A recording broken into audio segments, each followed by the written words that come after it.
नमस्कार मित्रांनो, ठरलं तर मग या सिरियलमध्ये काय घडलं आपण ते बघणार आहोत.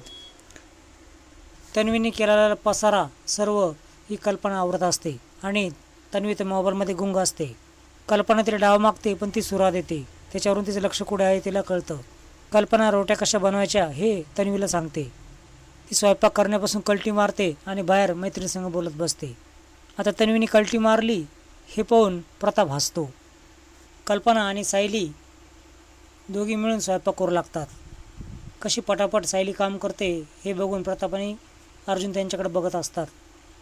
आता कल्पना आणि सायली एकमेकांशी बोलत नसतात, पण दोघेही त्यांच्या नवऱ्यांच्या नावाने एकमेकांना नाव घेऊन बोलत असतात.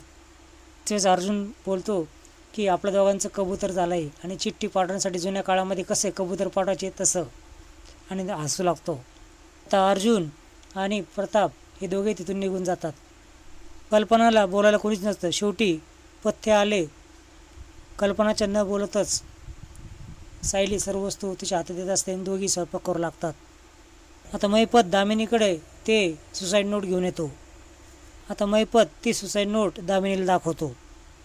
दामिनी लगेचच ओळखती, ही ती सुसाईड नोट आहे ना जी तुम्ही लिहिली आणि त्याच्यावर बळजबरीची मधुभाऊंची सही घेतली. हे लगेचच अर्जुन ओळखेल आणि अर्जुन सिद्ध देखील करू शकतो. तेव्हा दामिनी खूपच चिडते आणि सुसाईड नोटचा बोळा करते आणि महिपतच्या अंगावर फेकते. आता स्वयंपाकाचा वास पाहून सगळेजण डायनिंग टेबलवर येतात. प्रताप खूप खुश असतो की रोजच कोणाचा तरी वाढदिवस असावा आणि आपलं चमचमीत जेवण खायला मिळेल. कल्पना त्यावर बोलते, म्हणजे रोजचं जेवण चमचमीत नसतं का? अर्जुन त्यावेळेस दोघींनाही सुपरस्टार बोलतो. हे सर्व घटना डोकून तन्वी बघत असते. चला, सगळा स्वयंपाक झाला, आता एंट्री करायला काय हरकत नाही असं म्हणून ती हसत आतमध्ये येते. नाटकी तन्वी पॉलिशी मारते, अरे स्वयंपाक झालासुद्धा. तन्वी खोटंच बोलते की ती मैत्रीण बोलत होती की मला खूप भीती वाटते, मी तिला मदत करत होते प्रोजेक्टसाठी. अर्जुन टोमणा मारतो, भीती तिला वाटत होती का तुला?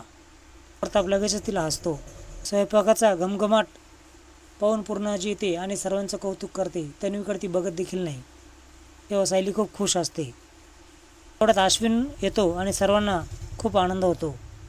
सर्वजण जेवणावर बसलेले असतात आणि अश्विनला खूप आनंद होतो, कारण सगळे पदार्थ त्याच्या आवडीचे असतात. मित्रांनो, पुढचा एपिसोड खूप चांगला असणार आहे. व्हिडिओ नक्की